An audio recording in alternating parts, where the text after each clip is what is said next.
Welcome to the top 5 decks of June 2022, and let me tell you this, a lot of not change, but a lot of change. Does it make sense? Like 30% of you guys have not smashed the ever-living crap out of that subscribe button. Smash it so we can climb up the 100K ladder here. All right.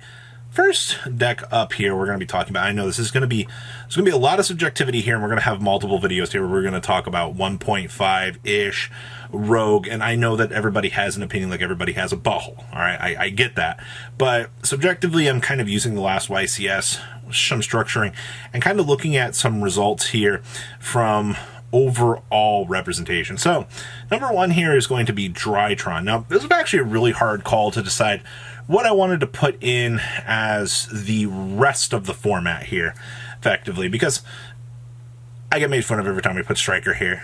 All right, people are like, no, I didn't put Flunder in top 5 either. I mean, you can make the argument to interchange Drytron with this, but looking at the last YCS here, Drytron definitely kind of took a lot of people by surprise, all right, me included, because I was like, we've lost Ava, we've lost a lot of other stuff.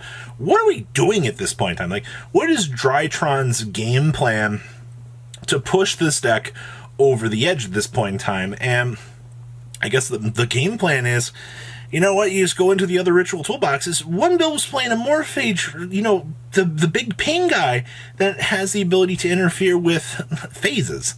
That's hilarious to me. We're back to like the very basic OCG days here. So the fact that Ritual Toolbox with double, searchability from Ben 10 basically revived this deck and kind of fixed its problems. Now, when I say problems, it climbed all the way in the top 4, and I do think in terms of consistency, it's doing okay. But like I said, you can interchange this with Flunder for top 5 and still kind of have the same generalized results. It's just Flunder's really kind of struggling right now. It's still a good contender, but yeah. Next up here is going to be Thurion, which is going to sub-include here the Sun Avalon package, the Adventure build that's playing around out here. You have so many Thurion decks at this point in time that it's actually kind of impressive, ladies and gentlemen. Now, I understand that the Sun Avalon build did not top the YCS, and people are like, oh my god, like, it's not a top deck. Okay. When you're looking at Thurion, in terms of, like, its rogue ability, splash ability, what that deck what that engine brings to all of these other decks at this point in time to kind of strengthen, I'm still putting it incredibly high because of its regional turnover at this point in time. Remember, YCSs are just one piece of the meta machine, and you're entitled to your opinion. That's fine. Like I said, everybody has an opinion, like everybody has a butthole. All right, that's fine. You're just trying to show me your butthole, and not everybody wants to see that. But alas, there's that. Now, in terms of the Sun Avalon build falling off, I understand that it might not be the strongest build, but the Adventure build is pretty good in terms of what it wants to do. Obviously, you can extend out your package, play like the Duke and more of the extension toolboxes. You can also play the Thurion Punk build, which that exists. We'll talk more about Punk here in a second, but when Thurion's, once again, when you have that master splash ability here, it's just that, is Thurion something that you need to prepare for kind of going forward? Yeah, I would say in terms of top 5 for newness is going to be that big thing that's going to maintain it here.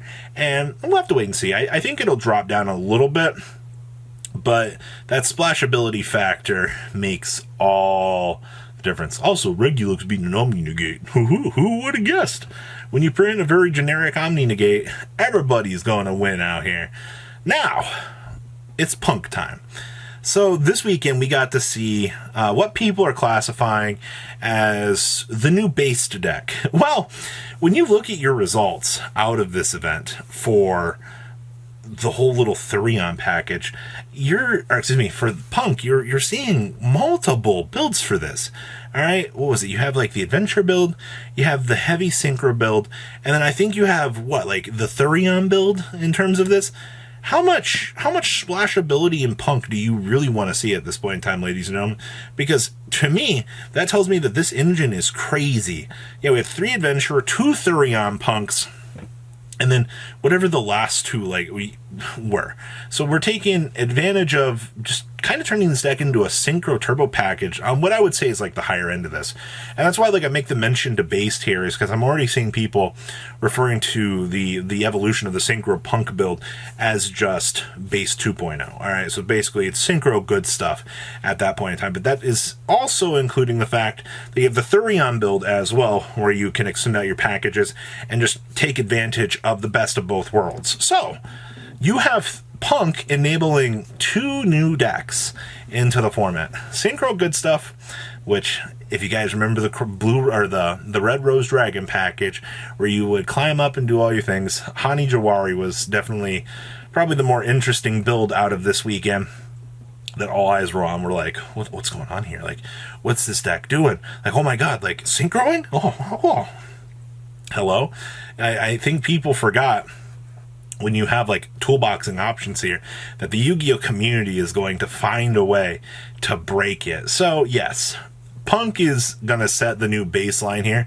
And, you know, as we head into WCQ season here, I'm going to be very curious to see how this deck will actually evolve, because that's going to be very interesting. Next up here is Despia. Despia and the other best deck in the room. So you have two decks that are competing head-to-head this format to kind of be the best. Well, out of the YCS weekend, I've kind of heard the same generic argument from people. And it is, while Despia still feels like a very good, competent deck, the more that players begin to side for this, oh wow, who would have guessed?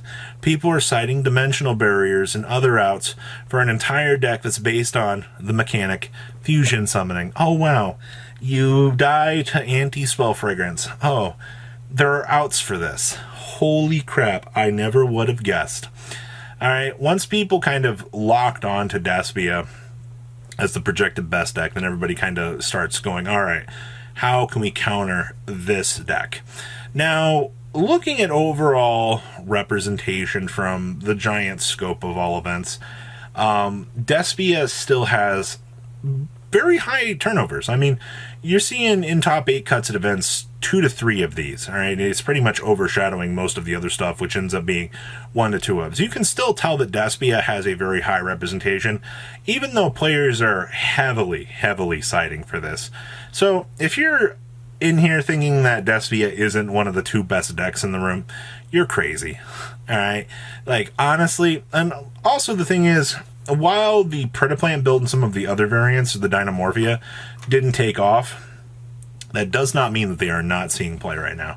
I've seen a lot of more localized events and other really random just case tournament results that we're seeing those other variants showing up in, which I wouldn't be surprised to see them kind of take some regionals here very soon, but they are there, and they are something that need to be counted for. And then, best deck in the room, in terms of numbers, Sword Soul, yay! Back at it again. I've mentioned this multiple times that we saw last format that Sword Soul was starting to compete with, you guessed it, Despia, and then Pot of Desires came back off of that list, and this deck gassed all the way to the floor. And all it needed was a second Desires for this deck to become a crazy powerhouse again. Like, it's amazing to me that such a simple thing was all we needed to change the tone of the metagame for this. So you know what? I'll clap for it. One simple change was enough just to kind of allow one big thing to happen in the format. Also, you know, Philosopher Anaconda really helped out the rest of the format. But, you know, honestly, ladies and gentlemen, your format is not too unhealthy. I think genuinely, the way that things are going here, things are going pretty well overall. I don't know if we'll see much of a change over the next month or so, to be honest with you guys, but I do think that Sword, Soul, and Despia are probably going to be locked in your top competitors. I am going to be curious, though, to see how Punk will handle, because I think Punk is a top shoe-in contender here to kind of shift back and forth, at least in terms of the top cut meta. You might see 3 decks here possibly duking it out. But like I said, you can interchange Drytron with Top Cut via Flunder. It's all up to you. That is top 5 for now. What do you guys think? Please leave a comment down below. Tell me what you think. Make sure you guys smash the crap out of that subscribe button, and I'll see your beautiful faces back here later in the day, guys. Peace out. Patrons, thank you.